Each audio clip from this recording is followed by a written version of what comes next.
Donc, bonjour à tous, bonne reprise. Aujourd'hui, on va reprendre, avant de commencer la partie TD, on va reprendre un peu le TP Trigger, vu qu'on n'a pas eu le temps de le faire avec ce groupe. On essaiera d'y passer rapidement. Je ne sais pas si vous avez pris le temps de voir ce que j'ai envoyé, vu qu'on l'a fait déjà avec votre groupe. Et puis, on reprendra. Je vous ai envoyé un exercice sur le TD optimisation. On essaiera de finir le TP Trigger et de faire la solution de l'exercice du TD optimisation.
Donc, on va commencer par présenter rapidement les triggers et puis on entamera directement la série. Pour les triggers, c'est des contraintes d'intégrité dynamiques. On a vu dans TP1 les contraintes d'intégrité statique, telles que la clé primaire, la clé étrangère.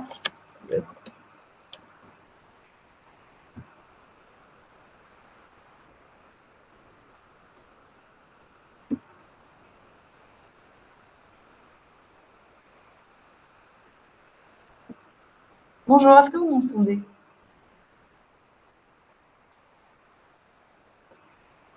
Oui, madame, on vous entend.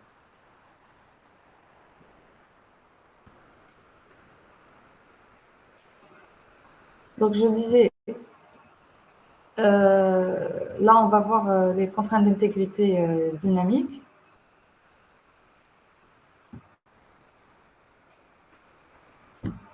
Donc, on a vu les contraintes statiques, telles que le check, la clé primaire et la clé étrangère. Donc, les contraintes d'intégrité dynamique sont celles qui concernent le passage d'un état à un autre. En d'autres termes, les nuclés du nouvel état dépendent de ceux de l'ancien. Donc, pour exprimer une contrainte d'intégrité dynamique sur les valeurs, il faut pouvoir, dans le langage relationnel, faire référence de manière explicite à l'ancienne valeur en utilisant le mot-clé old et à la nouvelle valeur en utilisant le mot-clé new. Donc, par exemple, si new.salaire est supérieur ou égal à old.salaire, exprime le fait que le salaire d'un employé ne peut diminuer. Et cette vérification doit se faire après chaque modification du salaire, par exemple. Donc, nous remarquons ici que l'on indique le moment où cette contrainte doit être vérifiée. Donc, après modification, donc après mise à jour. Un autre aspect des contraintes d'intégrité dynamique est celui qui consiste à définir des actions spontanées qui seront déclenchées automatiquement par le SGBD. Donc, ceci est assuré par les déclencheurs ou les triggers. Donc, les triggers sont des ordres de déclenchement d'opérations. Donc, quand un événement survient sur une table, ils sont utilisés pour assurer la cohérence des données dans la base en réalisant des contraintes qui doivent porter sur plusieurs tables.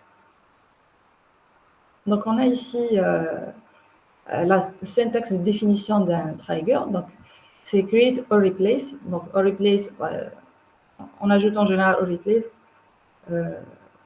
Comme on l'a vu dans PLSQL, si votre programme contient des erreurs, en le modifiant, il va écraser l'ancienne version de votre trigger. Donc, create or replace trigger, le nom du trigger, before ou after, donc le moment auquel on va faire appel au trigger, insert or update or delete. Donc, on peut avoir soit soit un insert, soit un update, soit un delete, ou bien on peut les utiliser tous en utilisant le all. Of column name, donc si c'est un update, on peut préciser le nom de la colonne sur lequel on va faire, sur lequel les modifications vont être apportées. On table name, donc le nom de la table sur lequel on va définir le trigger. For each row, donc si on a plusieurs lignes qui sont affectées, donc pour chaque ligne, le trigger sera appelé. Donc, si on ne précise pas for each row, donc le trigger sera appelé une seule fois. Donc, when condition, on peut aussi définir une condition sur laquelle le trigger sera utilisé. Et puis, on a ici begin, end, donc le corps ici du trigger, on peut avoir donc des instructions PLSQL. C'est d'ailleurs pour ça qu'on a d'abord commencé par le TP PLSQL, et puis on passe maintenant au TP trigger. Donc, on nous dit ici, on a une remarque, donc pour générer une exception et empêcher le programme de continuer, l'utilisateur peut lancer la procédure Raise Application Error. Donc, en cas d'erreur, on peut afficher un message d'erreur en utilisant Raise Application Error. On donne ici un numéro de message qui est compris entre 20 000 et 20 999 et on affiche le message d'erreur à afficher en cas de.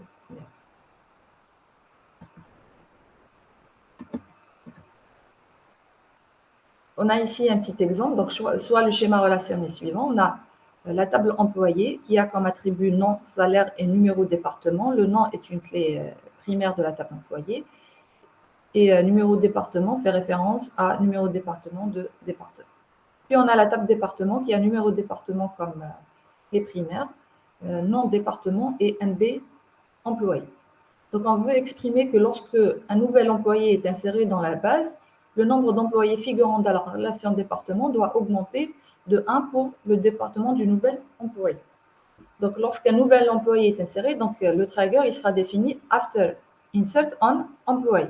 Donc, trigger, le nom du trigger, after insert on employé.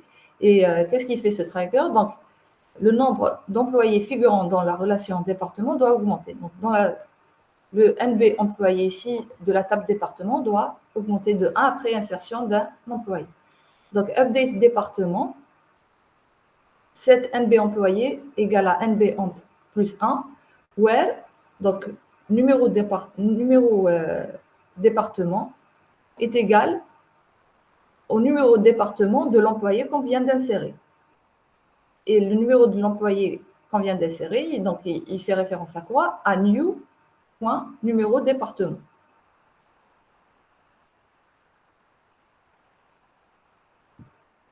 Donc ici, where numéro département est égal à new.numéro département. Donc là, c'est le numéro de département du nouvel employé qu'on vient d'insérer, qu'on veut insérer. Ensuite, pour que la base soit toujours cohérente, il faut également décrire ce qui doit se passer lorsqu'une suppression d'un employé, lors d'une suppression d'un employé. Donc là, c'est after delete on employé. Donc, trigger appelé ampsup, after delete on employé, update département, set numéro employé reçoit numéro employé moins 1. Là, comme c'est le delete, donc on va faire référence à, pareil, au numéro département de l'employé qu'on veut supprimer. Et comme c'est le delete, on va faire référence à old. Donc, numéro département. Donc ici, numéro département, c'est celui de département. Donc on fait la jointure est égal à numéro département de l'employé qu'on veut supprimer. Donc pour faire référence à ce numéro-là, donc on utilise old.numéro département.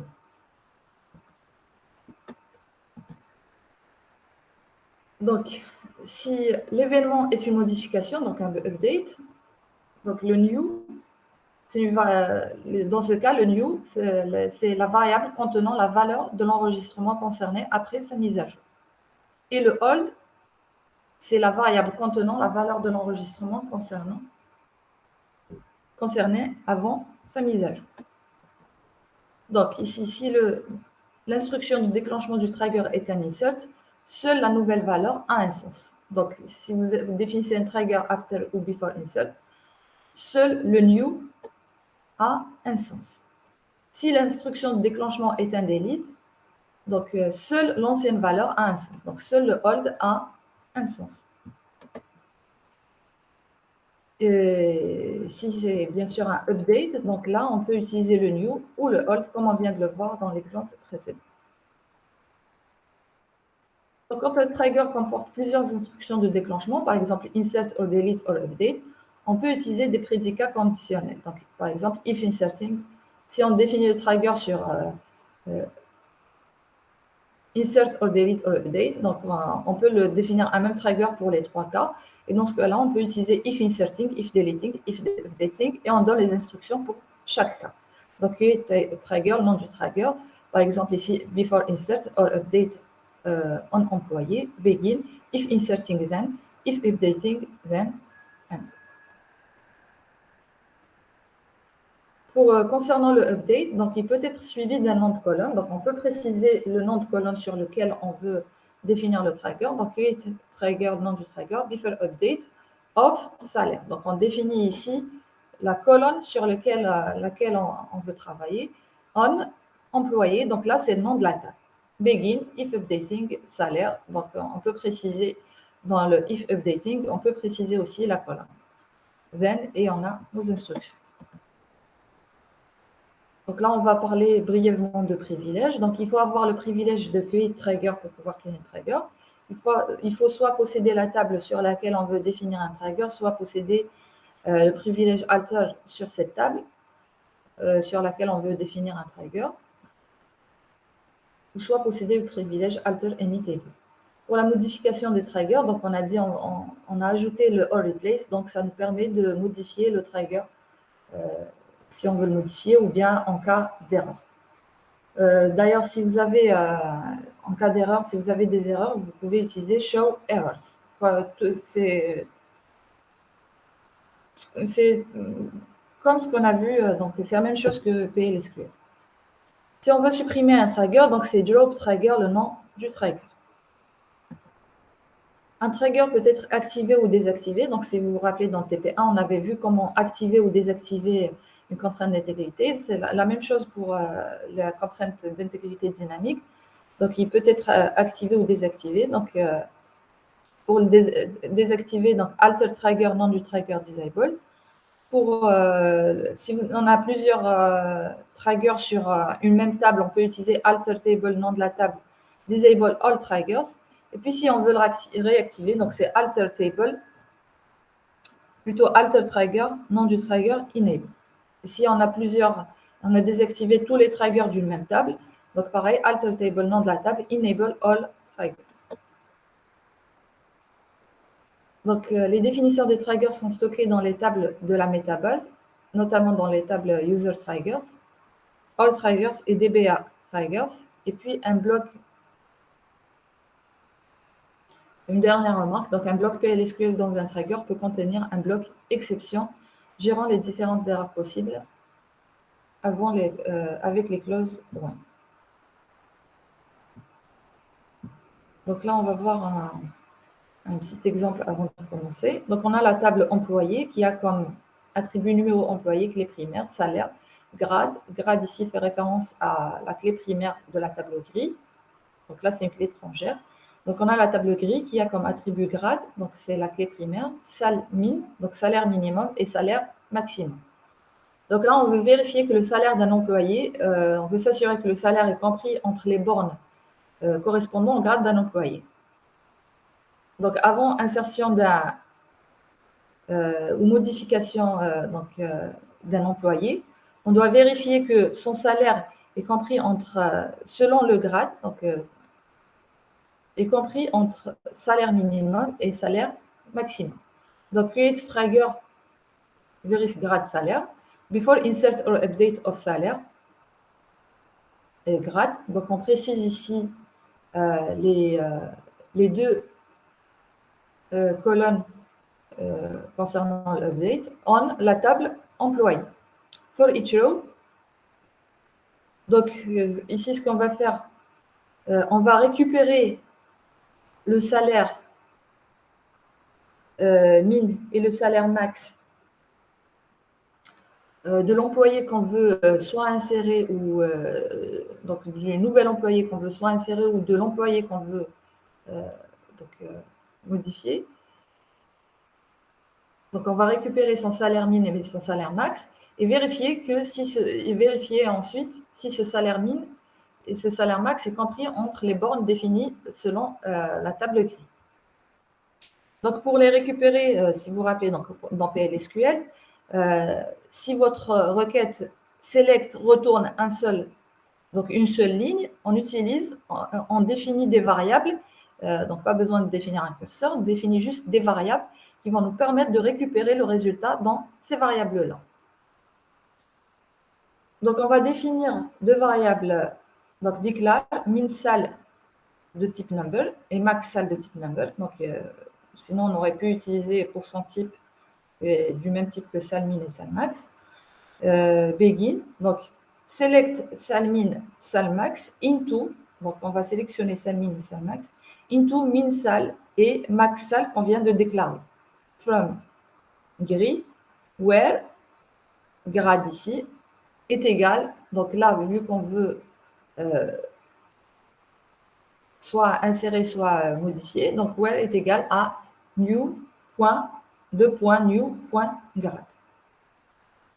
Donc, on va récupérer ici max_sal et min_sal. Donc, si ce min_sal et max_sal, donc if new salaire, donc par rapport au nouveau salaire de l'employé qu'on veut insérer, par exemple, est inférieur à min_sal or new salaire est supérieur à max_sal, donc là, on affiche un message d'erreur que là, le salaire n'est pas compris entre les bornes définies. Sinon, si ce select ne retourne rien, c'est-à-dire que grade, on n'a pas trouvé de correspondance entre grade de gris et new grade de salaire. C'est-à-dire qu'on essaye d'insérer, par exemple, un employé avec un nouveau grade et ce grade n'existe pas dans la table gris. Alors que grade est une clé étrangère qui fait référence à grade de la table gris. Donc, si ce select ne retourne rien, c'est-à-dire que le grade est incorrect. Donc, exception, when no data found. Donc, si le select ne retourne rien, when no data found, then raise application error, grade incorrect. C'est clair pour cet exemple?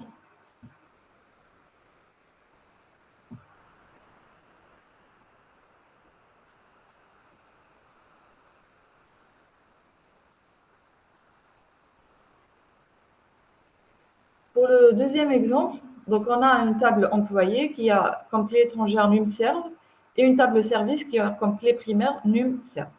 Donc, vérifier que le service de l'employé existe déjà. Là, on veut vérifier que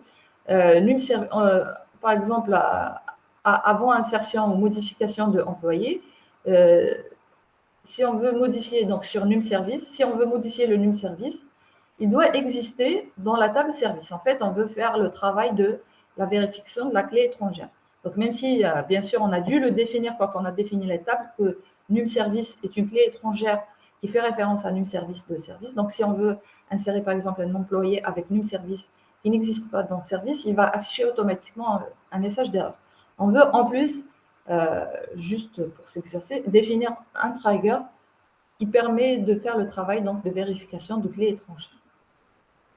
Donc, create trigger verif service before insert or update of numéro service en employé. For each row. Donc, on peut le définir comme on n'est pas obligé de définir cette condition. Donc, where new numService is not null.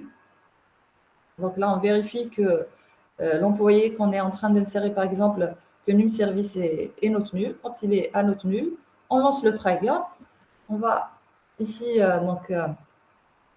on a déclaré une variable, numéro service, en fait. Donc, qu'est-ce qu'on va faire? On va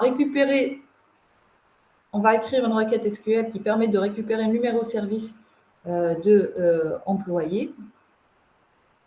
Et si ce numéro service existe, donc là, c'est bon. S'il n'existe pas, on affiche un message d'erreur. Donc, on déclare une variable noServe reçoit 0 en supposant qu'il n'y a pas de numéro de service égal à 0 dans employé, ni plutôt dans service.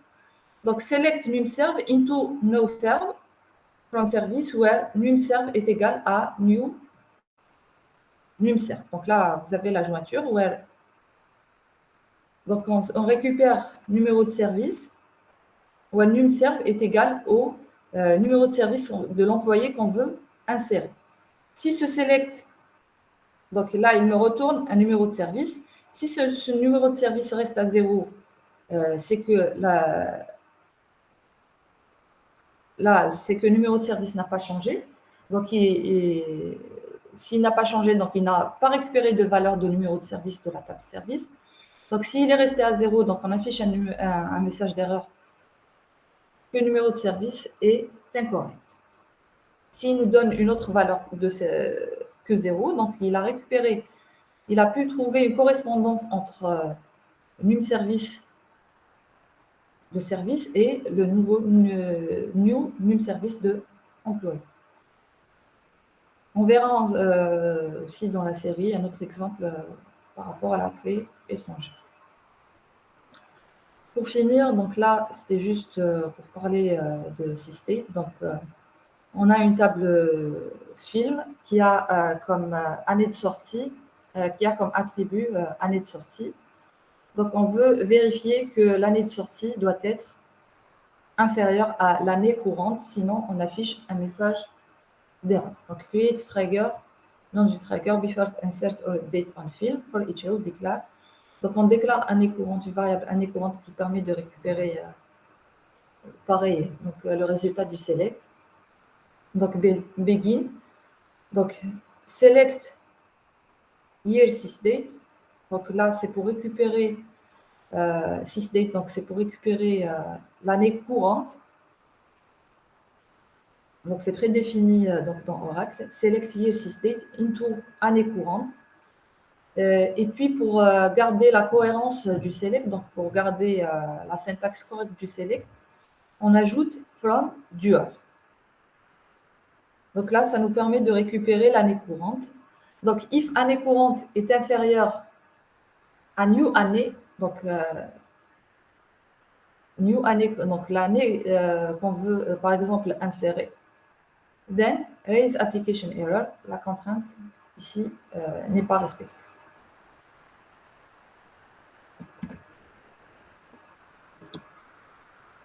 Si pas de questions, donc on commence le TP. Donc, on nous demande donc créer un trigger qui affiche un nouveau employé est ajouté après chaque insertion d'un employé. Répétez la même chose pour la modification ou la suppression. Donc, connectez-vous en tant que DBA comptoir. Activez le serveur d'affichage.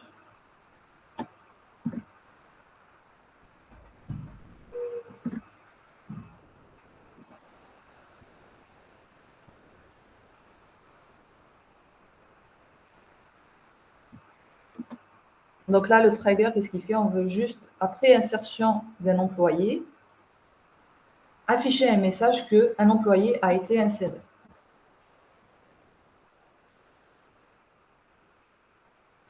On nous demande de répéter aussi la même chose pour la modification ou la suppression. Donc, create or replace trigger, le nom du trigger. Donc, on peut soit définir un trigger pour chaque opération. Donc, on définit un trigger pour le insert, un autre pour le update et un autre pour la suppression. Sinon, on regroupe le tout dans un même trigger et on utilise le if inserting, if updating et if deleting. Donc là, on affiche juste un message. Donc, create or replace trigger, message. After insert or delete or update on employé. For each row, begin. If inserting then DBMS output line, un nouveau employé est ajouté. And if, donc vous avez if avec son and if. If deleting then DBMS output line, un employé est supprimé. And if, et puis if updating then DBMS output line, un employé a été mis à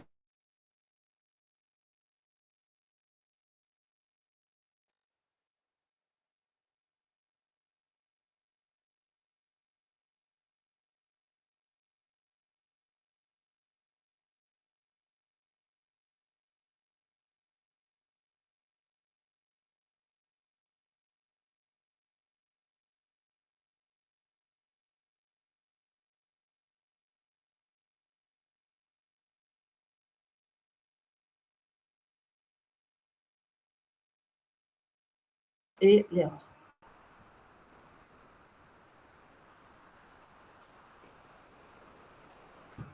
Donc là, vous avez... je vous copie ou vous l'avez?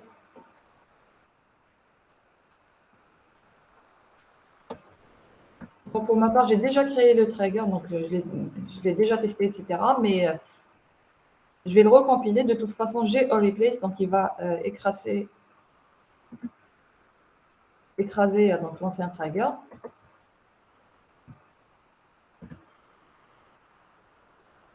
Donc, on va le tester. Donc, on a dans notre employé, on a 10 employés.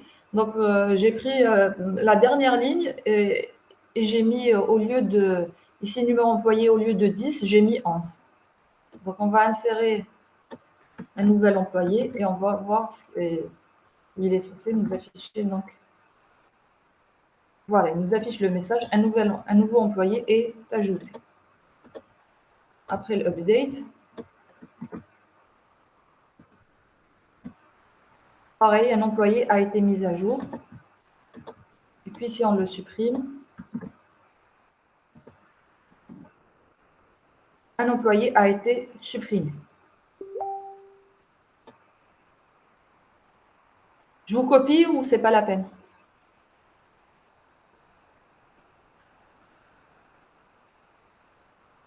Vous êtes là? D'accord. Donc, j'avance rapidement, c'est bon?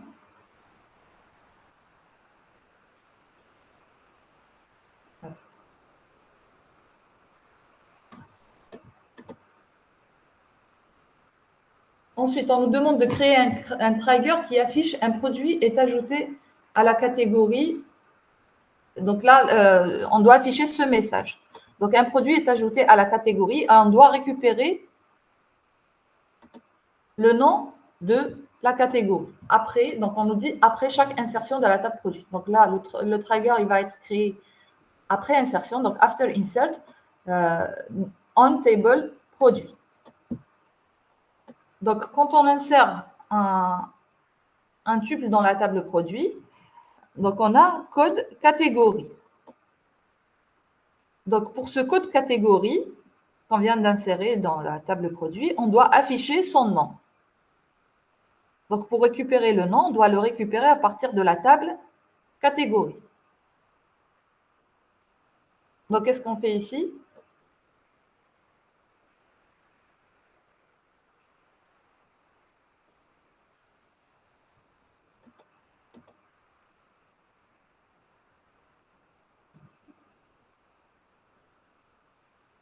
Bon, donc de toute façon, vous avez la solution, donc on avance. Donc, c'est create to replace trigger, qu'on a appelé insert produit. After insert on produit, for each row, declare. Donc, ici, on doit récupérer le nom de catégorie correspondant au code catégorie, donc au nouveau code catégorie qu'on vient d'insérer dans la table employé. Donc, on va faire comment récupérer ce nom de catégorie? Donc, on va le récupérer à partir de catégorie. Donc, c'est select non catégorie from catégorie, where code catégorie de la table catégorie est égal à code catégorie de la table produit. Et pour faire référence au code catégorie de la table produit, donc on va utiliser ici le new. Et puis, pour récupérer le résultat de ce select, comme il retourne un seul résultat, donc on va déclarer une variable qui va permettre de récupérer le résultat de ce select. Donc, on déclare une variable non C qui permet de récupérer le nom catégorie. Donc, déclare non C qui va être du même type que non catégorie. Si on veut afficher aussi le nom de produit, on peut déclarer une variable non P qui est de même type que non produit. Begin, donc non P ici reçoit new non produit, donc pour afficher le nouveau nom de produit qu'on vient d'insérer. Ensuite, on écrit notre requête SQL qui permet de récupérer le nom de catégorie du nouveau code catégorie qu'on vient d'insérer dans l'employé. Donc, select non catég into non C from catégorie where code catég est égal. Donc, where code catég de la table catégorie est égal au code catég de l'employé qu'on vient d'insérer. Et ce code KT, c'est quoi? C'est new.code.kt. DBMS output line, le produit numéro amp est ajouté à la catégorie non C.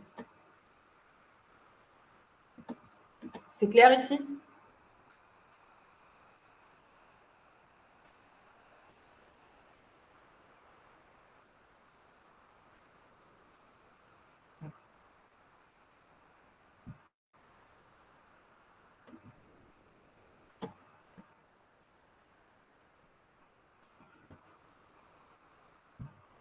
Là, on aurait pu...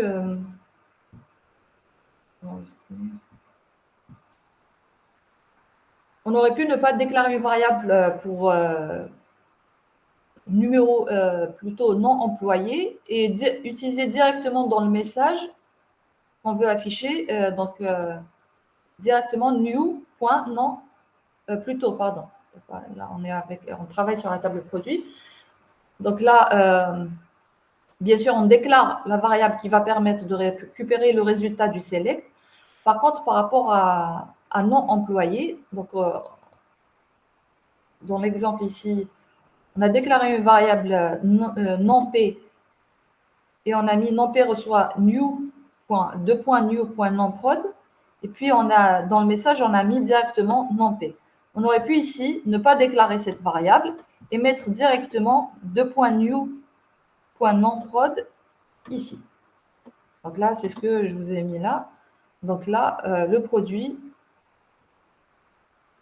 new.nonprod est ajouté à la catégorie.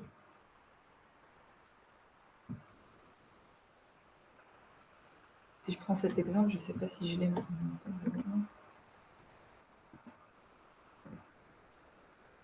Voilà, donc le produit ajouté à la catégorie dessert. Donc il nous affiche la catégorie auquel on a ajouté ce produit.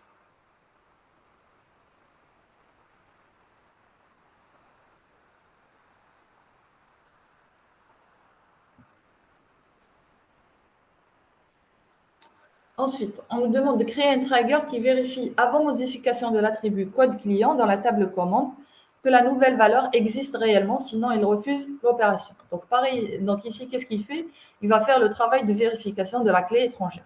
Nous, quand on a défini la table commande, on lui a défini comme étant son code client, comme étant une clé étrangère qui fait référence au code client de la table client. Donc là, de toute façon, même si on essaye d'ajouter un tuple à la table commande avec un code client qui n'existe pas dans la table client, il va automatiquement afficher un message d'erreur vu qu'on a défini la contrainte de clé étrangère quand on a créé la table commande. On veut faire le même travail en utilisant un trigger. Donc, après insertion dans la table commande, le code client on doit vérifier que ce code client existe dans la table client.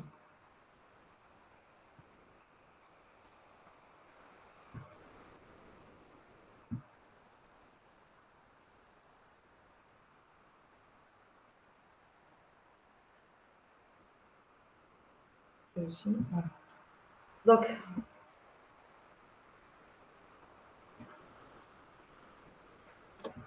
Donc, à partir de la table client, qu'est-ce qu'on va faire? Donc, on va récupérer le code client.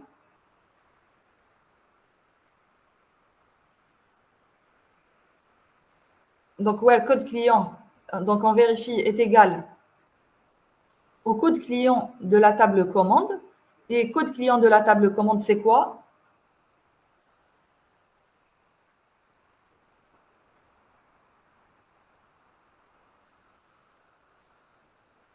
Donc là, on fait référence, pareil, toujours au new code client.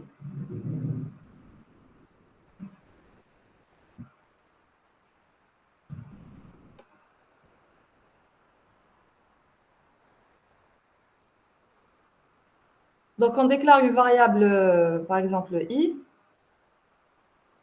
Bon, create or replace trigger, le nom du trigger, before update of code client. Donc, c'est sur l'attribut code client on command. For each row declare. Donc, on va, à partir de la table client, on va vérifier si ce nouveau code client de commande, donc là, on va faire référence à new code client, correspond à un code client de la table client. Donc, on va sélectionner code client, donc select code client into i from client, where code client, donc code client de client, est égal à code client de commande. Et code client de commande, c'est quoi? Vu qu'on est en train d'utiliser des triggers, donc c'est .new.code client. Donc, si ce select me retourne quelque chose, donc s'il me retourne le i, donc DBMS output line, ce nouveau code i existe dans la table client, il peut être mis à jour dans la table commande. Si ce select ne me retourne rien, donc when no data found, then DBMS output line, ce nouveau code n'existe pas dans la table client. Donc là, ici, vous avez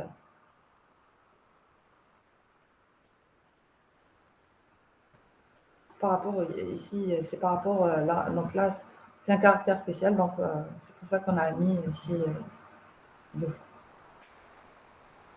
Donc il ne peut être mis à jour.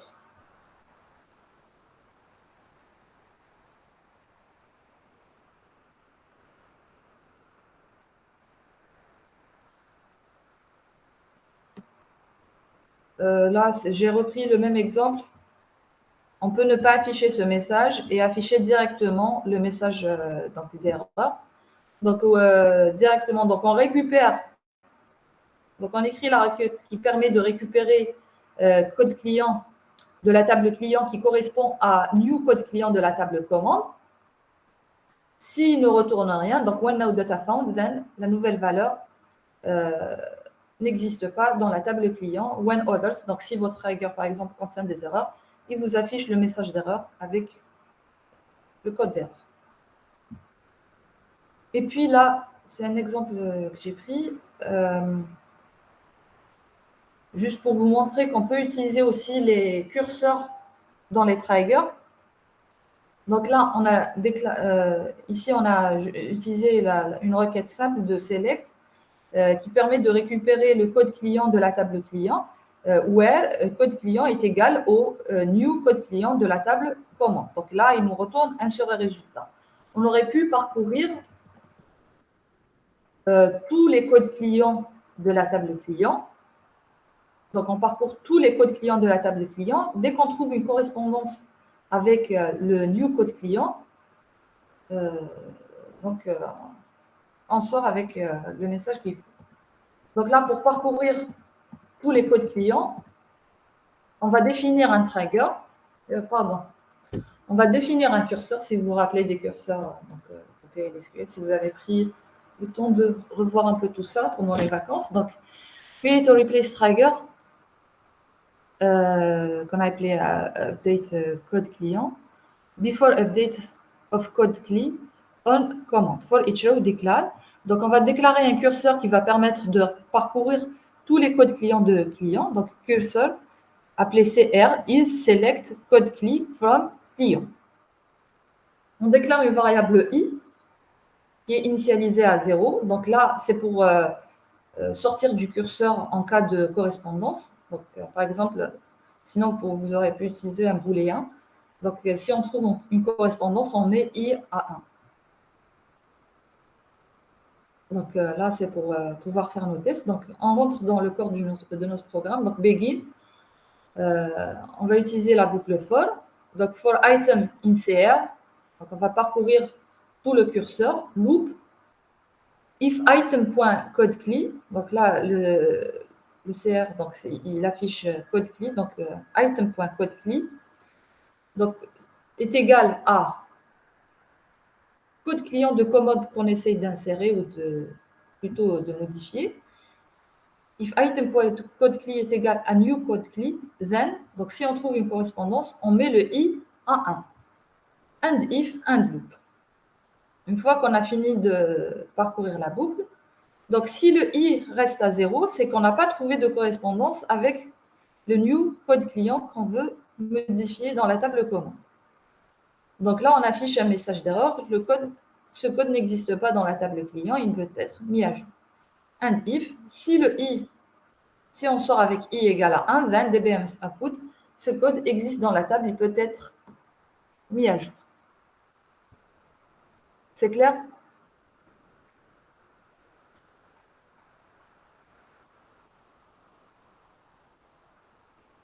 C'est bon pour cette partie?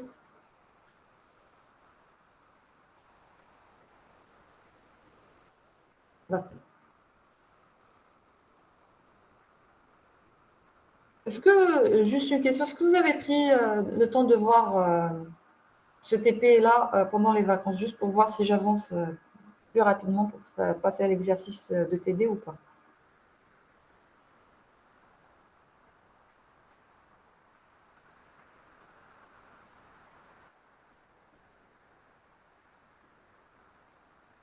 Bon, j'avance.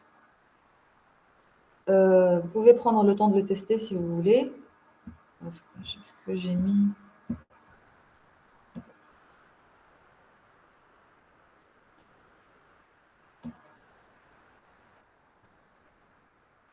Je vais prendre par exemple celui-là. Sincèrement, je ne sais plus ce que j'ai créé. Est-ce que j'ai... Bon, normalement, je dois l'avoir aussi, ce trigger.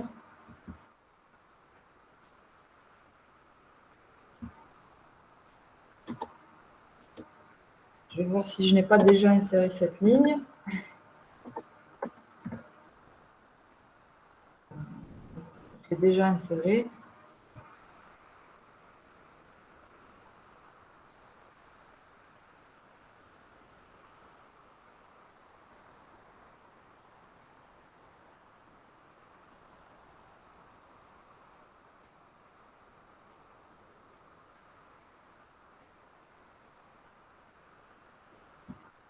Donc, je vais directement tester le update.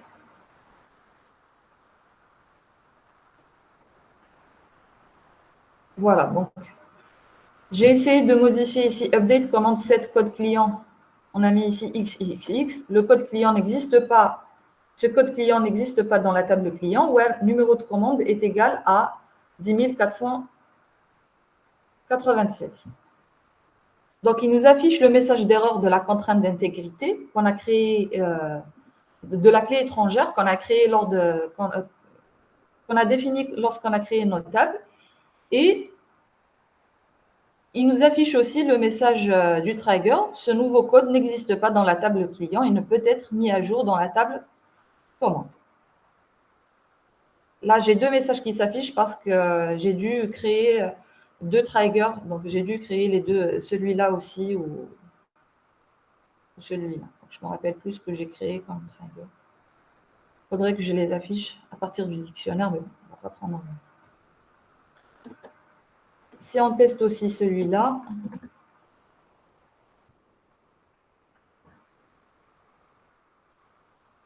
pareil, donc le code A n'existe pas dans la table client, donc il nous affiche un message d'erreur. Et puis, vous avez aussi le message de la contrainte d'intégrité. Si on prend un code qui existe dans la table client, le code COM, je crois, normalement, il existe ce code. Voilà. Donc là, il accepte.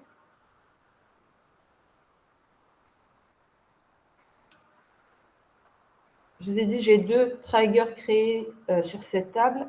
Donc, j'ai un premier qui affiche ce nouveau code COM existe dans la table client. Il peut être mis à jour dans la table commande.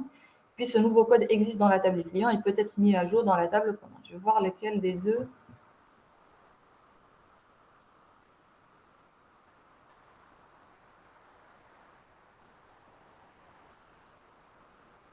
Voilà, donc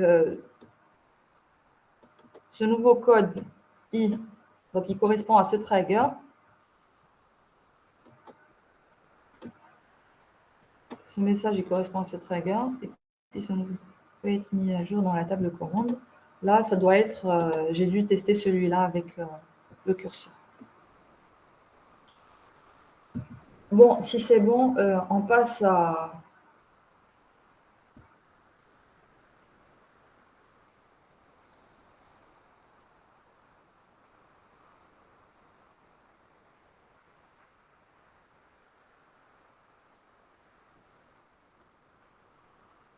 Vous l'avez testé, c'est bon?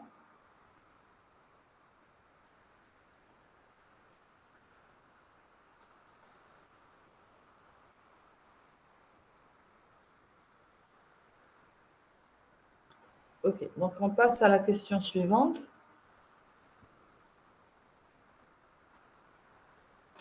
Là, c'est un peu... on va y aller doucement.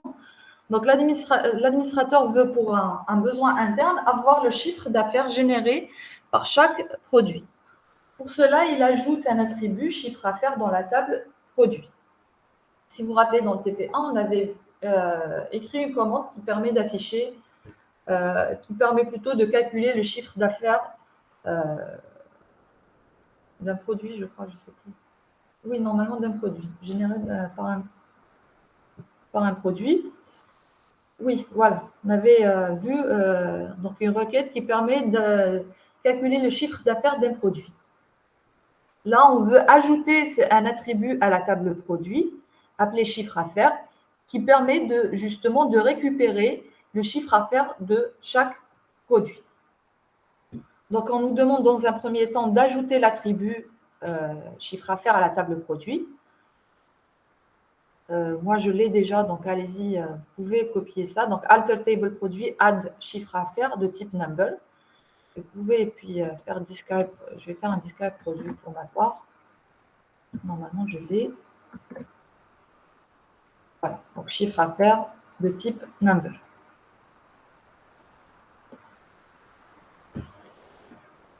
Et puis, donc, une fois que vous avez ajouté cet attribut, on nous demande de créer un trigger appelé chiffre d'affaires trigger qui met à jour l'attribut chiffre d'affaires lors d'une insertion, d'une modification et une suppression dans la table détail commande. Donc le trigger, ici, si vous voyez bien, il va être défini sur détail commande, sur la table détail commande, après insertion, modification ou suppression. Et il va mettre à jour le chiffre d'affaires de la table produit. Donc, je reviens sur le modèle physique. On a la table détail commande, on a numéro de commande, on a référence produit, prix unitaire, quantité, remise. Donc là, on a prix unitaire, quantité, remise qui vont nous permettre de calculer le chiffre d'affaires d'un référence produit, d'un produit.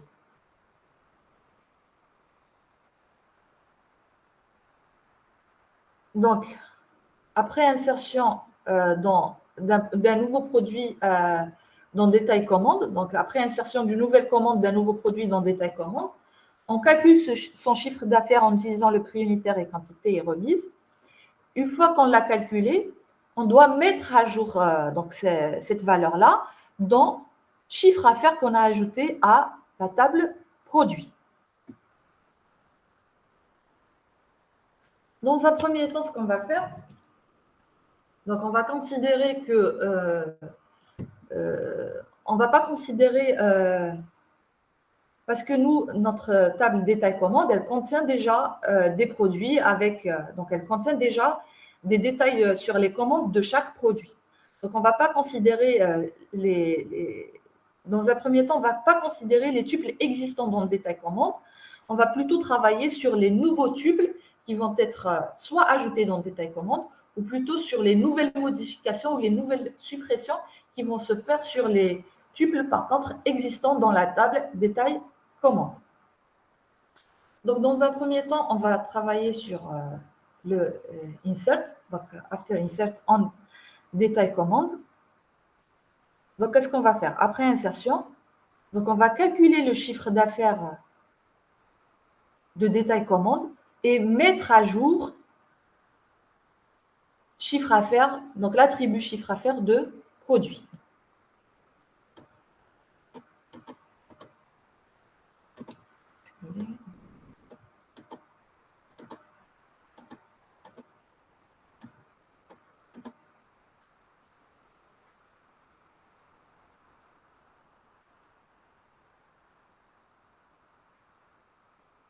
Donc, qu'est-ce qu'on va faire? Au début, en fait, ici, quand vous ajoutez votre chiffre d'affaires,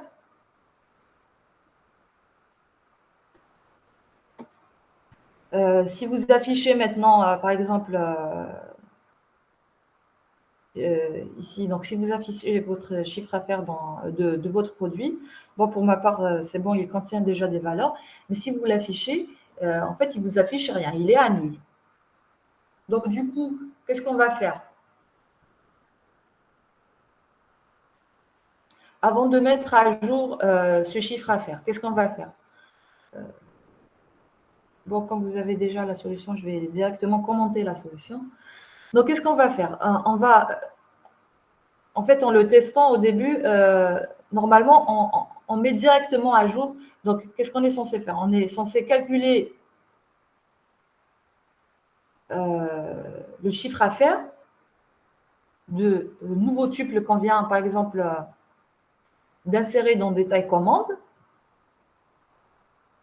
On calcule son chiffre à faire et on le met à jour donc, dans la table produit. Donc, update produit, set chiffre à faire et on met à jour le chiffre à faire. Si ce chiffre à faire est, supposons, donc, pour le moment, il n'y a eu aucune modification concernant chiffre à faire. Donc, supposons que chiffre à faire, tous les chiffres à faire sont à nul. S'ils sont à nul, donc on doit vérifier que chiffre à faire, s'il est à nul ou pas. Pour vérifier ça, il faut récupérer le chiffre à faire de la table produit et vérifier s'il est à nul ou pas. Donc, pour le récupérer, qu'est-ce qu'on fait?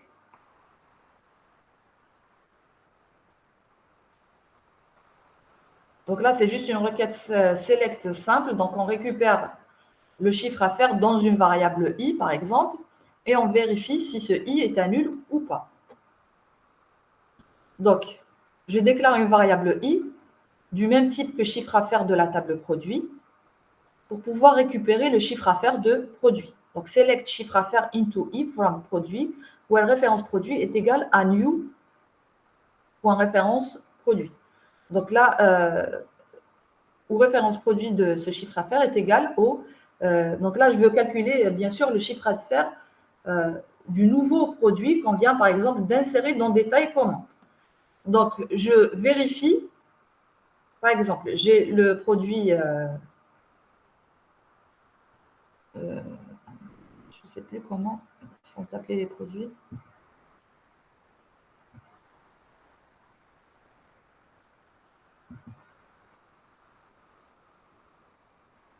Voilà, par exemple, j'ai le produit ANS.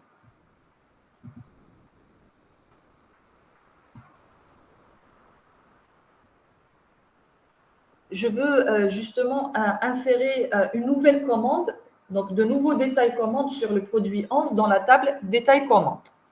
Mais je ne sais pas si j'ai déjà calculé, est-ce que c'est la première fois que je vais insérer, après création de ce trigger, est-ce que c'est la première fois que je vais insérer un tuple dans détail commande ou pas? Donc, si c'est la première fois, c'est-à-dire que le chiffre à faire du produit 11 dans la table produit est encore un nul. Donc, si vous faites par exemple un select chiffre à faire from produit where référence produit est égale à 11, pour votre cas, il est à nul. Donc, s'il est à nul, je récupère directement, je calcule directement le chiffre à faire à partir de détail commande. Et comment on calcule le chiffre à faire de détail commande? C'est new.prix unité fois new.quantité. Donc, vous avez ici moins, par exemple, là, si vous voulez, en plus, si on veut lui enlever en plus la remise. Où la référence produit est égale à new.référence produit. Là, donc là, à partir de détail commande, je viens d'insérer un nouveau tuple dans détail commande. Si c'est un nouveau tuple que je viens d'insérer, donc je fais référence au new de chaque attribut. Donc, pour calculer le chiffre à faire de ce nouveau produit, donc c'est new.prix unité fois 2.new.quantité, moins la formule qui permet d'enlever la remise. Donc, je viens de calculer where, bien sûr, je viens de référence produit est égal à new.référence produit. Donc, je viens de calculer le chiffre d'affaires de ce nouveau produit que je viens d'insérer dans le détail commande. Et donc, je dois modifier le chiffre d'affaires de produit. Donc, update produit, set chiffre d'affaires reçoit la formule qu'on a utilisée pour calculer donc, prix unité, new.prix unité fois new.quantité, where référence produit est égal à new référence produit. Est-ce que c'est clair?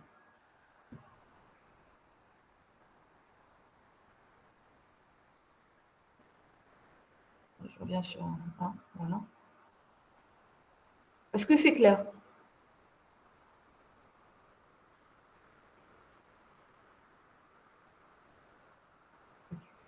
D'accord. Donc, en résumé, je viens d'insérer un nouveau tuple dans détail commande pour mettre à jour son chiffre d'affaires dans produit.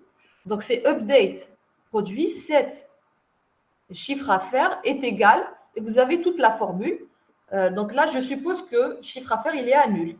Donc, je récupère directement le nouveau chiffre d'affaires de ce produit. Donc, c'est new.prix unité fois new.quantité moins la formule qui permet d'enlever la remise. S'il n'est pas... Donc là, c'est dans le cas où, bien sûr, where référence produit de la table produit est égale, donc là, c'est la jointure, au référence produit de détail commande qu'on vient d'insérer. Donc là, c'est new.référence produit. Là, update produit, cette chiffre d'affaires est égal à new.prix unité fois new.quantité moins. Donc là, c'est pour enlever la remise. Donc c'est new.prix unité fois new.quantité fois 2.new.remise. Where référence produit, donc de la table produit, est égal à référence produit de la table commande, donc new 2.new.référence produit. Supposons par contre maintenant que j'ai déjà donc maintenant, là, j'ai déjà inséré, après création de ce trigger, je viens d'insérer un nouveau tuple dans détail commande pour le produit 11. Donc, c'est bon, j'ai mis à jour le chiffre d'affaires du produit 11 dans la table produit. Et je vais encore insérer un autre chiffre d'affaires, pardon, je vais encore insérer une autre ligne dans détail commande pour référence produit est égal aussi à 11. Donc, du coup, je vais mettre à jour le chiffre d'affaires, c'est-à-dire que j'ai déjà un chiffre d'affaires pour le produit 11 dans la table produit. J'ai ajouté une autre ligne avec un produit 11 dans la table détail commande. Donc, il faudrait mettre à jour ce chiffre d'affaires. Donc, qu'est-ce qu'il faut faire là? Ça va être égal. Donc, ça, on va cumuler. Donc, on va avoir update produit, 7 chiffres d'affaires reçoit l'ancien chiffre d'affaires. Donc, chiffre d'affaires plus tout ça en fait. Donc, plus new.prix unité fois 2.new.quantité moins 2.new.prix unité fois 2.new.quantité fois 2.new.remise. Où la référence produit est égale à 2.new.référence produit. And if and slash. Donc, est-ce que c'est clair pourquoi là j'ai testé, est-ce que le chiffre d'affaires est à nul ou pas?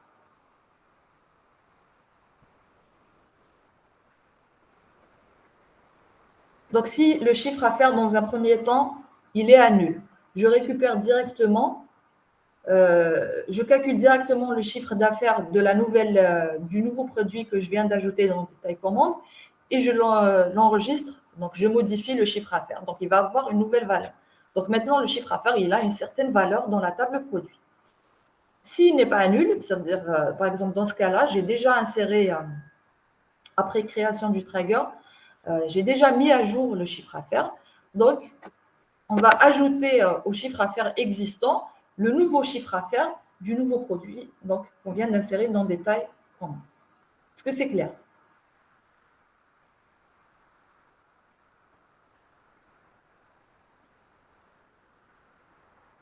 Donc, s'il est à nul, je mets directement le calcul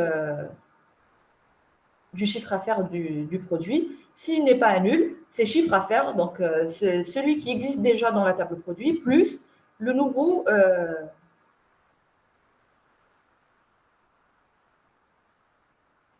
quand on trouve une valeur nulle de chiffre à faire, je le teste en fait. Je le teste ici. Je fais un select. Je récupère le chiffre à faire d'abord. Voilà. Je récupère le chiffre à faire dans une variable i, from produit, où la référence produit est égale à new référence produit. Donc, je récupère le chiffre à faire correspondant au produit que je viens d'insérer, par exemple, dans détail comment. Si ce chiffre à faire est un nul, parce qu'en fait, je viens de créer l'attribut chiffre à faire. Donc là, ils sont en fait tous à nul. S'il est à nul, donc du coup, je n'ai pas à créer d'exception parce que je le teste. S'il est à nul, je lui mets à jour son chiffre à faire en calculant le chiffre à faire à partir de détail commande. Supposons maintenant, après création de ce trigger, j'ai inséré dans détail commande concernant des détails commandes concernant le produit 11 et je vais réinsérer une autre commande pour le produit 11. Donc, j'ai déjà calculé une fois ce chiffre d'affaires de produit 11. Donc, je l'ai mis à jour avec cette première condition. Donc, je reviens ici. Donc, le trigger, après insertion, il teste est-ce qu'il est à nul. Maintenant, il ne va pas le trouver à nul. Donc, il va mettre chiffre à faire, soit le chiffre à faire existant déjà, plus il calcule le chiffre à faire du produit. C'est clair?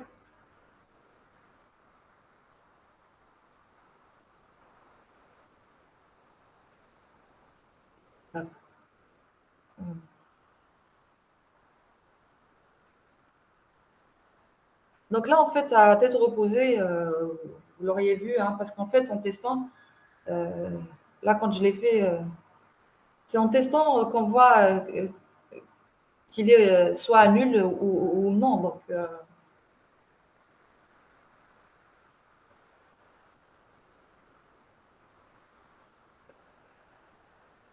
là, comme on n'a pas fait le TP Trigger avant, donc vous n'avez pas eu le temps de réflexion sur la série, mais si vous avez pris le temps si on avait fait le TP avant, que vous avez pris le temps de faire votre exercice, vous auriez certainement vu qu'il fallait tester s'il est à nul ou pas pour pouvoir calculer donc, le chiffre d'affaires, soit par rapport à la valeur existante déjà du chiffre d'affaires, ou sinon vous mettez directement le chiffre d'affaires du nouveau produit qu'on insère.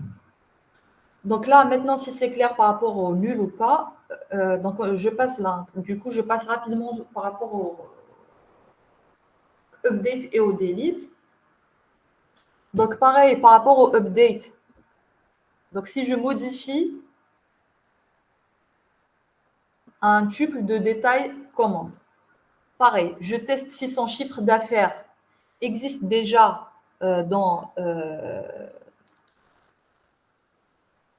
la table produit. Donc, select chiffre à faire into if from produit, où la référence produit est égale au new référence produit de détail commande. Donc, je vérifie si son chiffre d'affaires existe déjà dans produit ou pas. Est-ce qu'il est à nul ou pas? Donc, s'il est à nul, donc update, ça veut dire qu'on n'a pas encore mis à jour le chiffre à faire de ce produit. Donc, update produit, set chiffre à faire reçoit. Donc, je donne directement c'est la même chose que l'insert. Donc, je donne directement, je calcule directement son chiffre d'affaires et je le mets à jour dans chiffre à faire de produit. Si par contre là,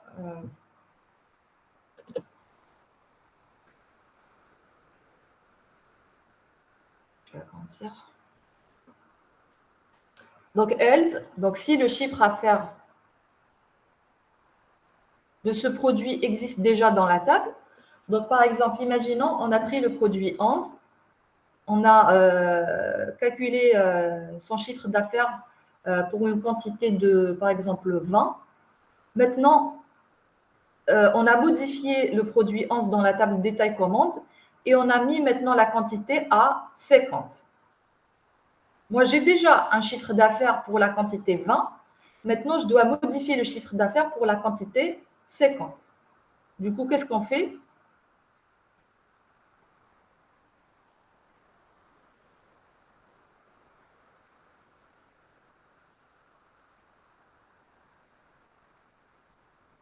Qu'est-ce qu'on fait ici par rapport à la modification du chiffre d'affaires? Si je passe par exemple de 20 à 50, moi j'ai déjà un chiffre d'affaires calculé pour la quantité, c'est 20. Donc je l'ai déjà dans la table produit. Donc qu'est-ce que je dois ajouter à ce chiffre d'affaires? Maintenant, je veux calculer pour le chiffre d'affaires pour une quantité de 50.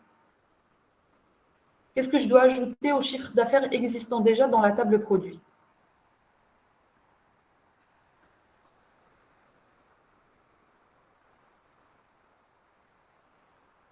Allez-y.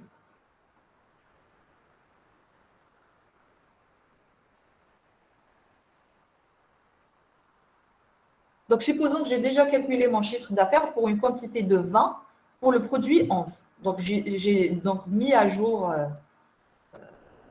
le chiffre d'affaires dans la table produit.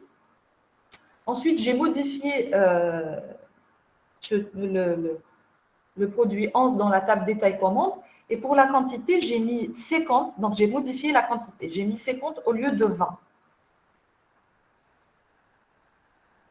Donc, comment je vais mettre à jour le chiffre d'affaires dans la table produit? Donc, qu'est-ce que je vais faire ici? Donc, je vais lui ajouter, moi j'ai déjà calculé le chiffre d'affaires pour 20. Donc, je vais lui ajouter la différence. Il faudrait calculer donc le chiffre d'affaires de 30. Donc, qu'est-ce que je vais faire ici? Donc, je vais calculer, donc je vais faire 50 moins 20. Donc, je vais utiliser le new moins le old. Et que j'ajoute bien sûr au chiffre d'affaires existant dans la table chiffre d'affaires. Est-ce que c'est clair?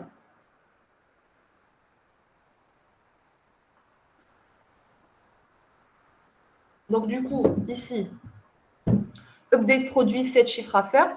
Donc, on reçoit chiffre d'affaires existant et je dois lui ajouter le chiffre d'affaires de la différence. Donc, par exemple, moi, j'ai le chiffre d'affaires existant pour la quantité de 20. Et moi, quand j'ai modifié dans des commandes, donc j'ai mis la quantité à 50. Donc, je dois ajouter à ce chiffre d'affaires le prix, pardon, plutôt le chiffre d'affaires de la différence. Donc, 50 moins 20. Donc, de 30. Donc, ça va être, le 50, c'est quoi? C'est le new. Et le 20, c'est le old. Donc, ça va être, à supposons, on ne sait pas si on a modifié aussi le prix unitaire. Donc, ça va être le new point prix unitaire fois le new point quantité, moins ici la remise, moins le old point prix unité, donc fois le old point quantité, moins la remise. Donc, c'est new point prix unité fois new point quantité, moins old point prix unité fois old point quantité. Donc, pour avoir le prix de la différence qu'on a ajoutée. Where, bien sûr, référence produit est égal à new référence produit. C'est clair?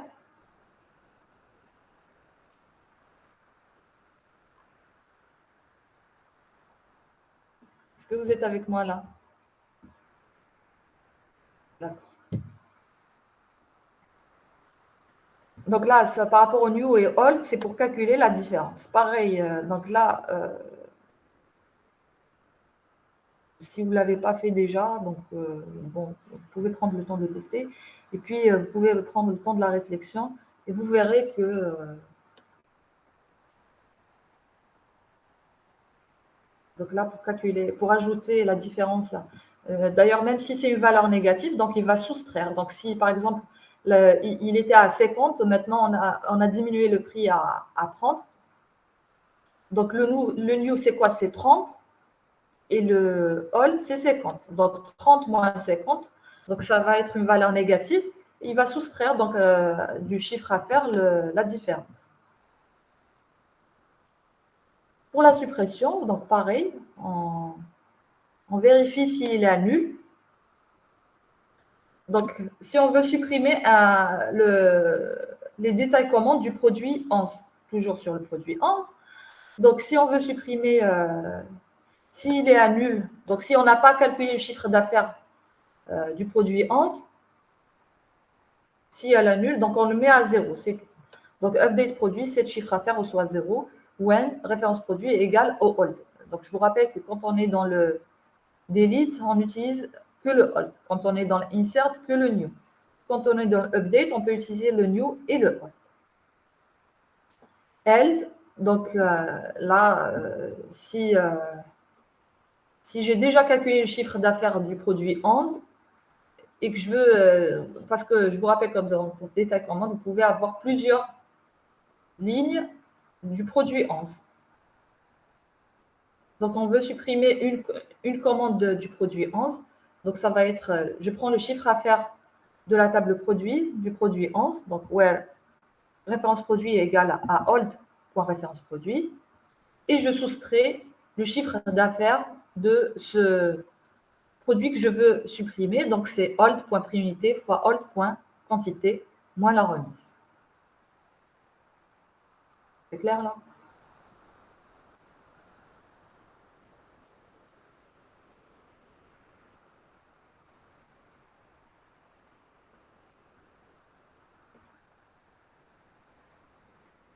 Donc là, c'est dans le cas où on considère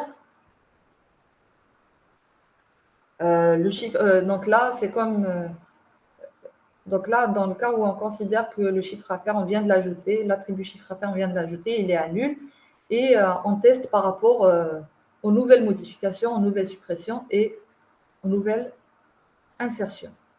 Si on voulait récupérer, donc on aurait pu vous demander de d'abord récupérer, de créer un code PLSQL qui permet, donc plutôt une procédure, un code PLSQL qui permet de récupérer le chiffre à faire de chaque produit à partir de la table détail commande. Et puis après, créer un trigger qui permet donc de mettre à jour donc le chiffre à faire. Donc là, c'est. Donc si on veut récupérer le chiffre à faire de détail commande et l'insérer dans le chiffre à faire, avant de créer le trigger, donc on définit une procédure qui a comme entrée la référence du produit pour lequel on veut calculer le chiffre d'affaires. Donc on calcule alors le chiffre d'affaires d'un produit à partir de détail commande et on stocke par la suite le résultat dans chiffre à faire. Donc une fois la procédure créée, donc là elle est créée pour un seul produit. Une fois qu'elle est créée, on va faire appel à cette procédure dans un bloc PLSQL qui va permettre de récupérer le chiffre à faire de chaque produit. Donc là, on va faire appel à un curseur.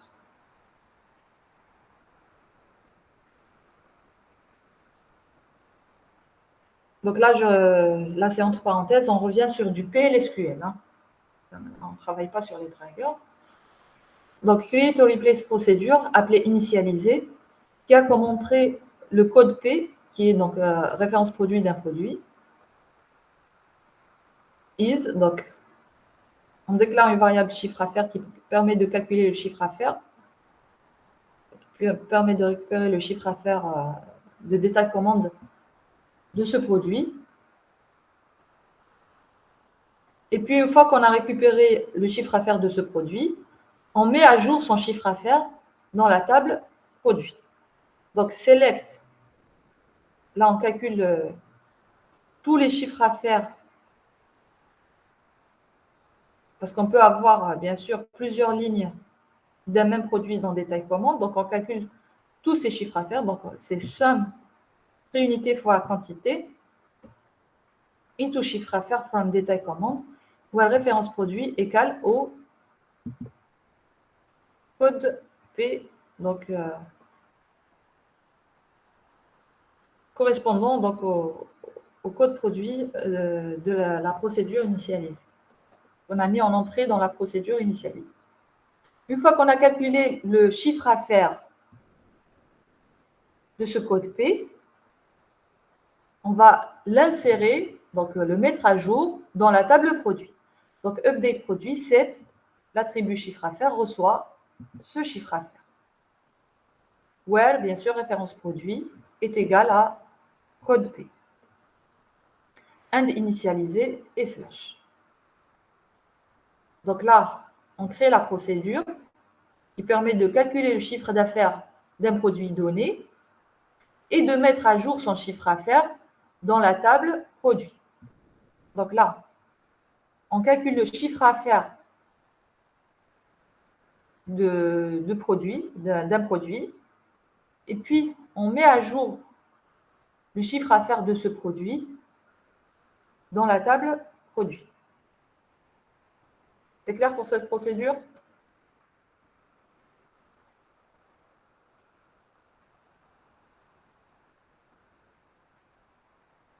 Ensuite, donc, là,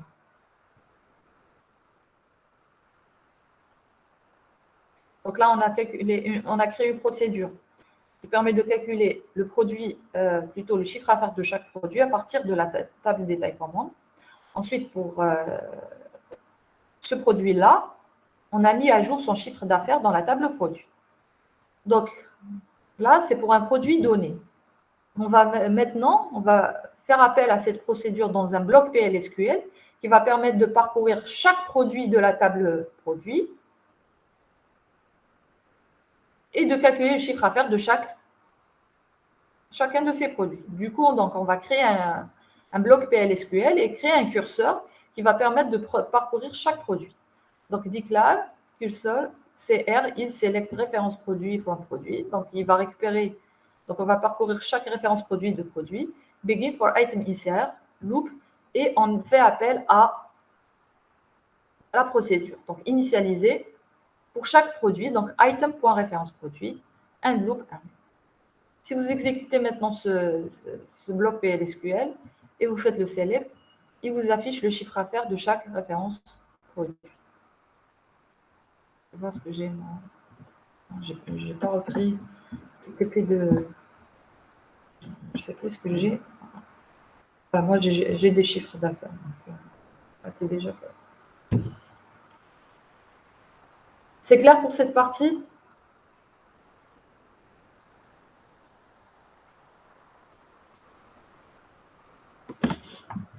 Donc là, la question, on vous a demandé dans un premier temps d'ajouter un attribut chiffre à faire à la table produit.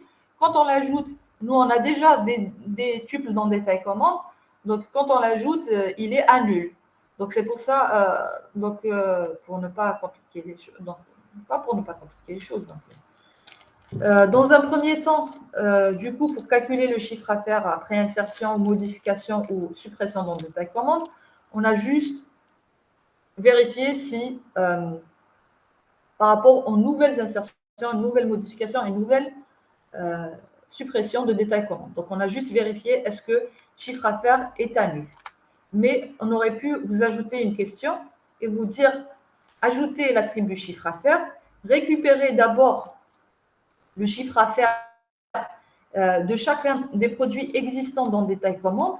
Donc là, pour cela, il faut créer une procédure PLSQL et un code PLSQL qui permet donc de récupérer ce chiffre à faire. Et une fois ce chiffre à faire récupéré, donc une fois que vous avez mis à jour votre table produit, on vous demande de créer des triggers qui permettent de mettre à jour automatiquement le chiffre à faire en cas d'insertion, de modification ou de suppression dans la table détail commande. C'est bon?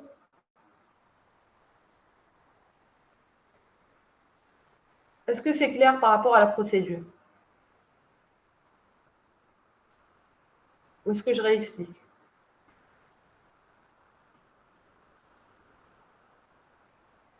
D'accord. J'espère que c'est clair pour tout le monde. Du coup, une fois que vous avez récupéré tout ça, là, vous pouvez... on n'est plus obligé d'utiliser, donc de vérifier is nul, parce que c'est bon, on a récupéré le chiffre à faire. Et puis, on peut directement... là, on a utilisé le case. Donc, when inserting, on donne directement les formules qu'on a définies dans les triggers précédents. When inserting, when deleting et when update. Là, je vous ai mis une batterie de tests. Pour avancer rapidement, je ne sais pas si vous avez pris le temps de les tester. Je vais avancer directement sur l'autre question.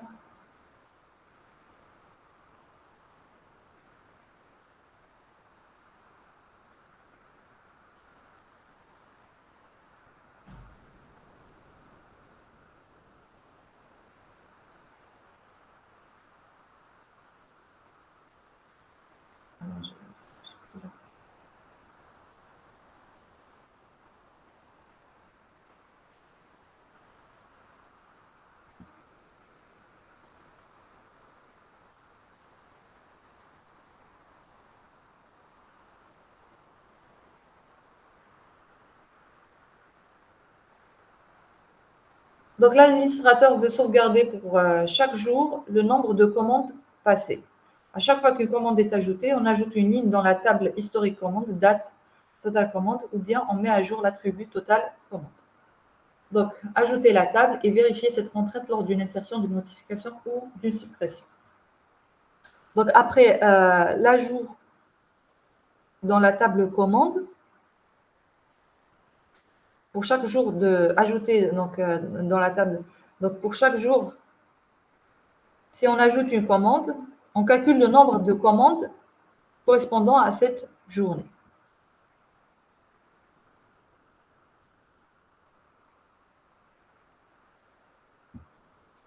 Donc, dans la table commande, on a date commande.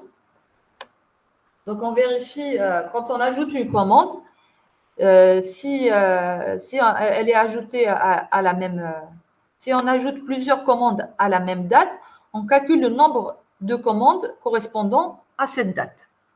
Pour cela, on nous demande de créer une table appelée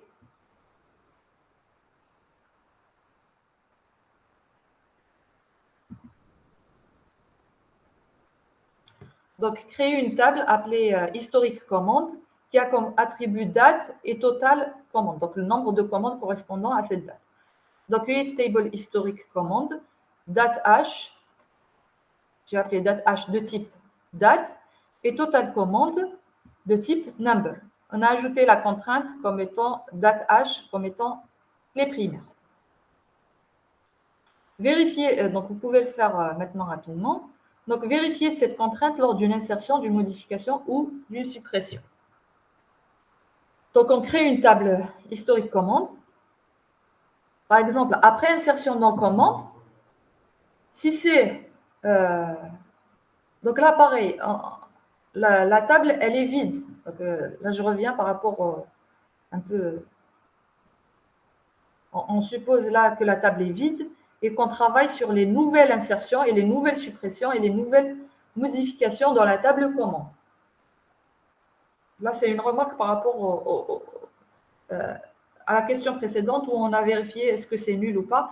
Pareil ici, on suppose que la table est vide et on va vérifier si on a une date, justement, est-ce que la date existe dans la table ou pas. On aurait pu au préalable, pareil, vous donner une question, créer une procédure qui permet de récupérer les dates et le nombre de commandes existantes déjà dans la table commande et de les récupérer dans la table et de les enregistrer justement dans la table historique.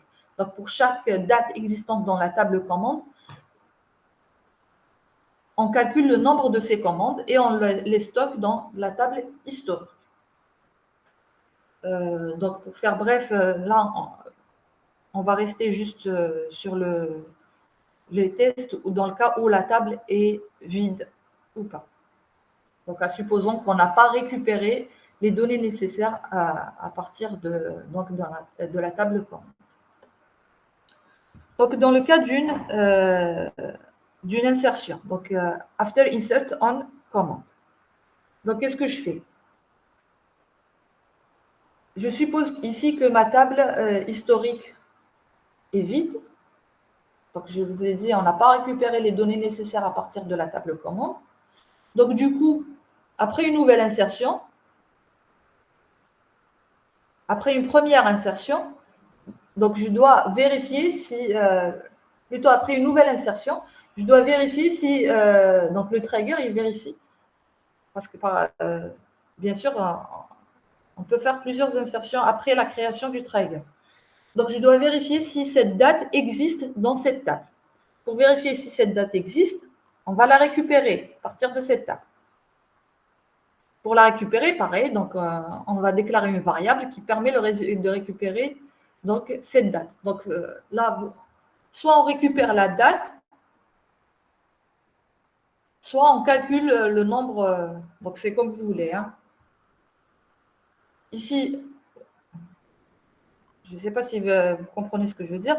Donc soit vous récupérez directement date h into d from historique, where date h est égal à new date com. Donc si vous retournez une date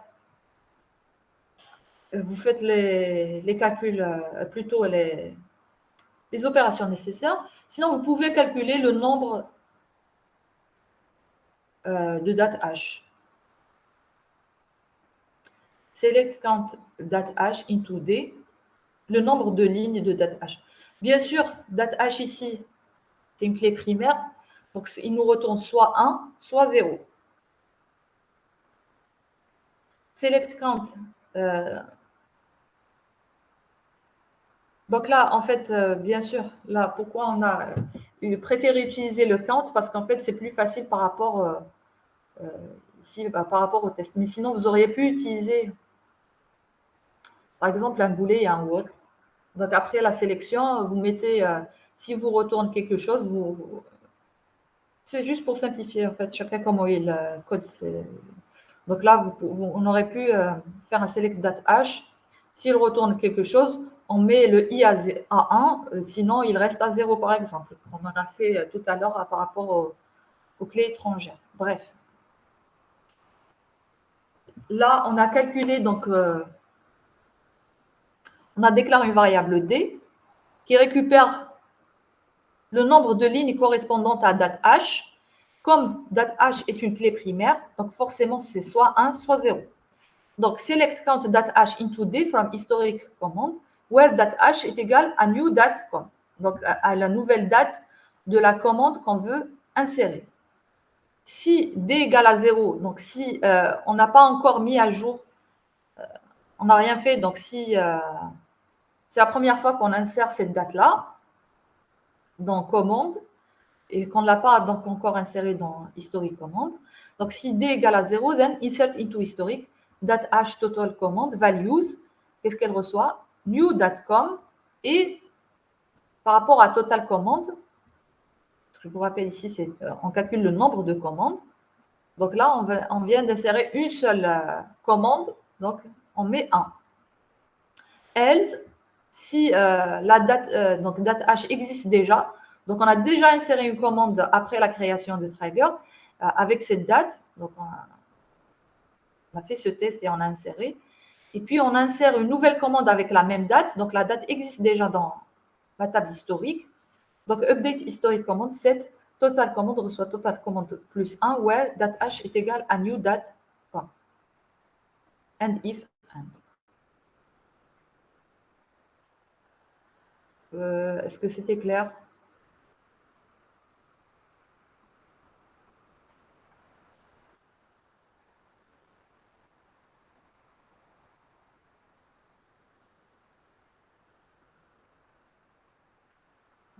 Donc, on a créé une nouvelle table appelée historic command, qui a comme attribut date et le nombre de commandes ou total command.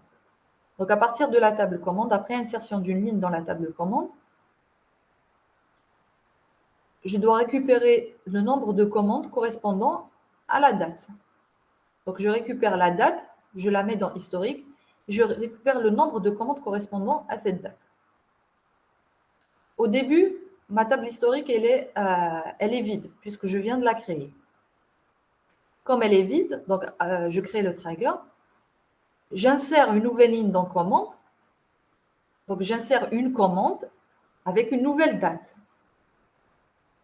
Donc, après insertion dans commande, je mets à jour ma table historique. Donc, je récupère la date de cette commande que je viens d'insérer. Et comme je viens d'insérer une seule commande, donc ici, ça correspond à 1. Donc, c'est pour ça que je teste. Je calcule le nombre de dates, le nombre de lignes correspondant à date H. Au début, donc forcément, il va me retourner 0. S'il me retourne 0, je mets dans la date, donc dans la table historique, new date.com, donc je mets la nouvelle date que je viens d'insérer dans commande et une commande. J'ai une seule commande. Supposons maintenant que je viens d'insérer, c'est bon, je viens de mettre à jour cette historique commande.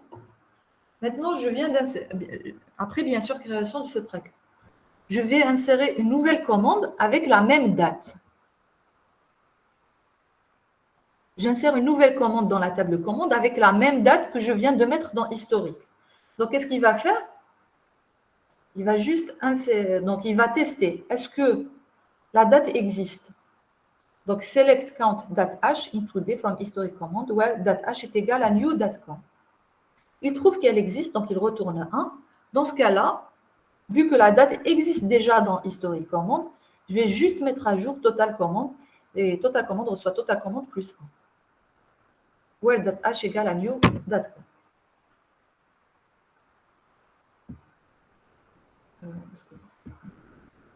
C'est clair?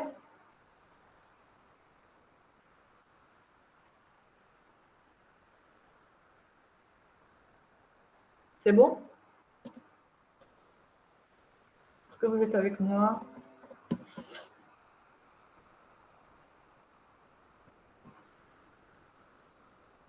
Ok. Oui, madame. D'accord. Donc là, c'est dans le cas de insertion. Vous pouvez exécuter ça et faire un select étoile from command et puis vous insérez et vous refaites le select et vous voyez que il vous calcule. Donc vous voyez le résultat. Dans le cas de update, moi je vais commencer par le cas de delete, c'est plus simple. Dans le cas de delete, donc je veux supprimer une ligne de commande. Donc là, on va faire référence du coup au hold. Donc si je supprime une ligne de commande, je vérifie, est-ce que cette commande que je suis en train de supprimer, est-ce que sa date, je l'ai déjà dans, pareil, est-ce que sa date, je l'ai déjà dans la table historique? Donc select count date hash into D from historic command, where date hash égale à hold date count. Si cette date n'existe pas dans la table, donc j'ai rien à faire, je peux afficher un message, la date n'est pas dans la table, donc rien à modifier. Si par contre la date existe, donc je décrémente de 1 le nombre de commandes correspondant à cette date. Donc update historic command, set total commande reçoit total commande moins 1 où la date h est égale à alt.date. C'est clair pour la suppression? Donc pareil, vous pouvez créer ce trigger et faire un delete. Donc je vous ai donné les... Vous pouvez les exécuter un à un. Je vous ai donné les tests pour chacun. Pour le cas de modification,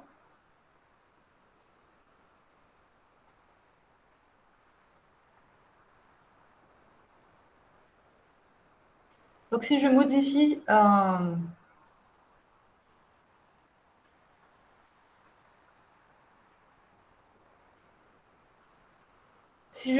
tuple de la table commande,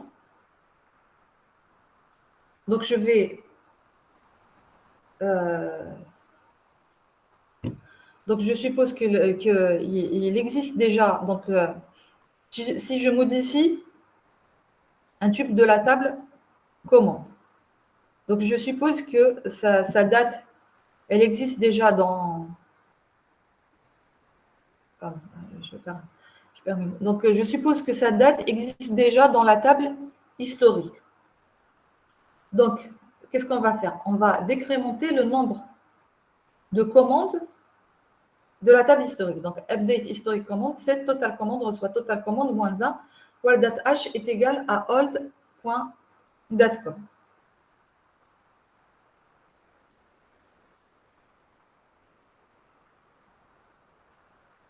Ensuite, donc, on teste si, pareil, si on calcule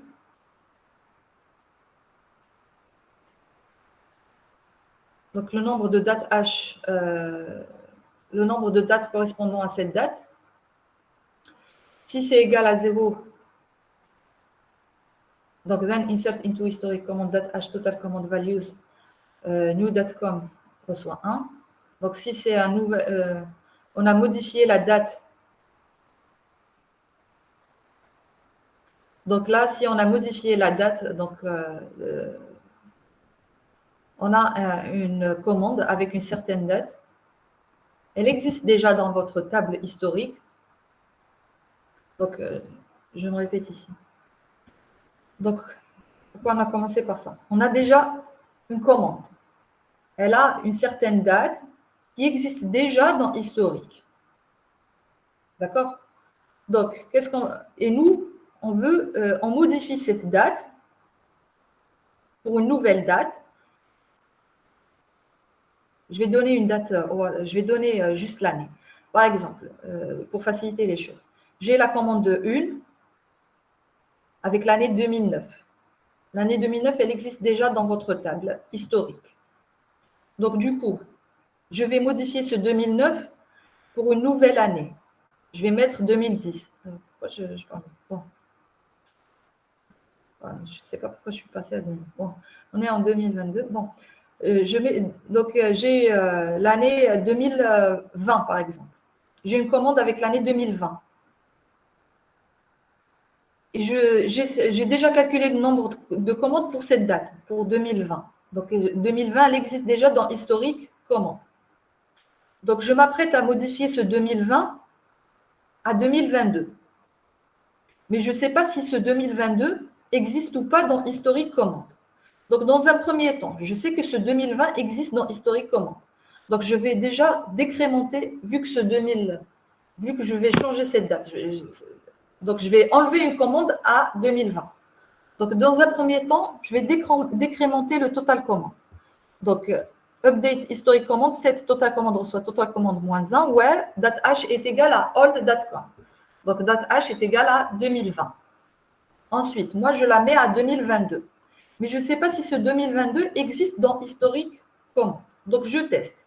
Je calcule le nombre de lignes correspondant à 2022. Donc, select count date h into d from historic command, where date h est égal à new date count. Donc, est égal à 2022. Si elle n'existe pas, donc si d égale à 0, donc je suis en train, donc vu que j'ai modifié vu que je l'ai mis à 2022, donc 2022, elle a une nouvelle commande. Donc, j'insère 2022 dans historique commande avec une commande. Donc, insert into historic command date h total command values. Donc là, new date.com, donc ça va être 2022 et une commande. Par contre, si ce 2022 existe déjà dans historic command, donc je mets update historic command, set total command reçoit total command plus 1. Where date h est égal à donc 2022. C'est clair? Oui.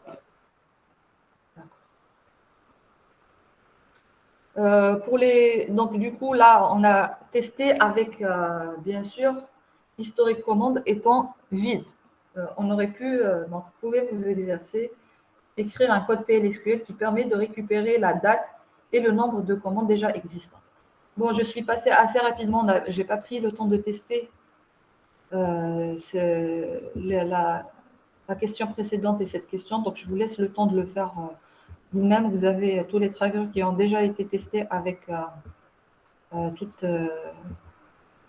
ces... Je les ai testés moi-même tout cela, donc vous pouvez les faire vous-même. Et puis prendre le temps de prendre du recul et essayer de créer les trackers par vous-même.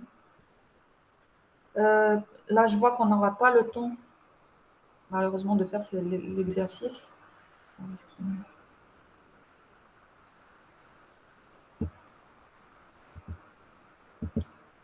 Je ne sais pas si vous avez pris le temps de voir cet exercice. Attendez. Vous voyez là?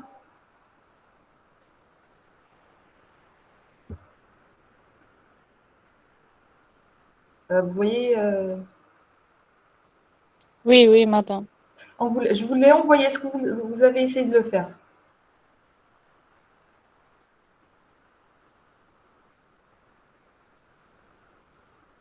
Bon, on n'aura pas le temps. Je préfère ne pas insister dessus. D'accord. Ce qu'on va faire, donc, essayez de le faire vous-même. Donc, je vous laisse finir le TP Tracker vous-même. Et puis, essayez de faire cet exercice. Donc, ce que je vais faire, c'est que je vais programmer une séance justement pour cet exercice, pour toute la section. Donc, prenez le temps de le faire vous-même. Et puis, je vous rappelle que mardi, vous êtes libre.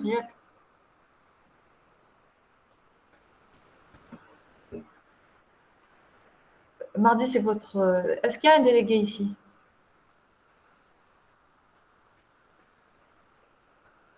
Non, madame, il n'est pas là. Bon, d'accord.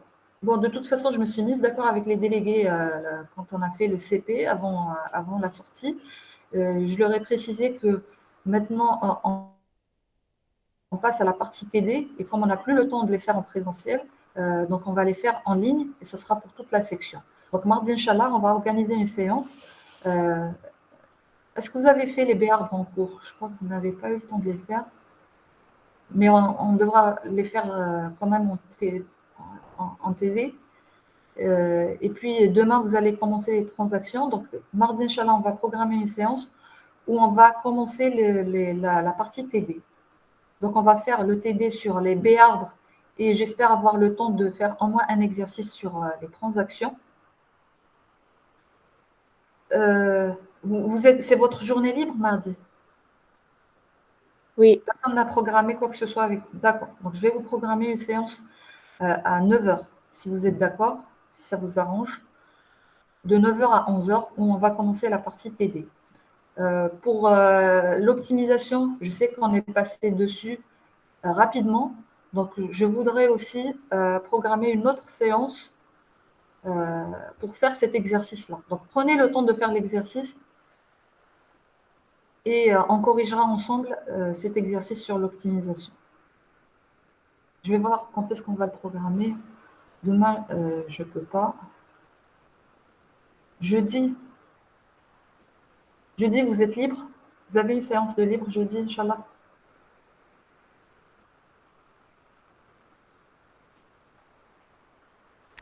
Jeudi, on a cours de 9 h à 12h20. D'accord. Donc, on peut programmer, de toute façon, c'est juste un exercice, donc on peut programmer 1 heure à 14 h.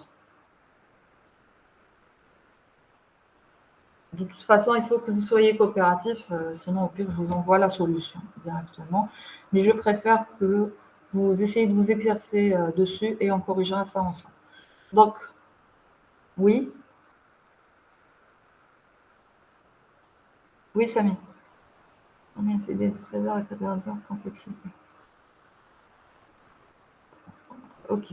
Bon, on verra. De toute façon, on est un peu serré par les délais.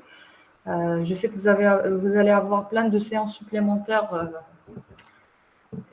Mais de toute façon, mardi, de 9 h à 11 h, ça sera TD base de données. Donc, ça sera ce mardi et mardi prochain, Inch'Allah. Donc, de 9 h à 11 h, si vous avez d'autres enseignants qui demandent un créneau, donc de 9 h à 11 h, c'est TD base de données. D'accord? Sinon, on ne pourra pas s'en sortir. Parce que là, en cours, vous allez avancer, vous allez finir les transactions et on n'aura pas assez. Et il faut que vous fassiez le TD. Parce que les transactions, il n'y a pas d'examen sans transaction. Il n'y aura pas d'examen de TD, de TP ni de TD. Vous allez avoir une interrogation le lundi, Inch'Allah, en présentiel. Et ce sera un TD, donc plutôt une interro écrite. Je vais peut-être programmer un petit exercice de TP. Donc, soit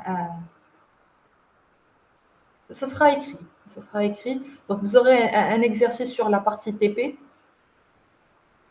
Et un exercice sur la partie TD. Sachant qu'en TD, on va, si possible, faire donc les béarbres et un exercice de transaction. Voilà. Et puis, on a fait l'optimisation. Donc, c'est pour ça que je vous dis, j'aimerais que vous preniez le temps de faire cet exercice et, si possible, programmer une séance donc, pour corriger l'exercice 2. Sinon, je vous envoie la solution et s'il y a des questions, donc, on peut aussi programmer une séance samedi. Hein, donc, moi, ça ne me dérange pas. Voilà, donc on arrête là. S'il n'y a pas de questions, donc on arrête ici. C'est bon? Pas de questions? Ok. On arrête alors ici. Bonne journée et bon courage. Au revoir.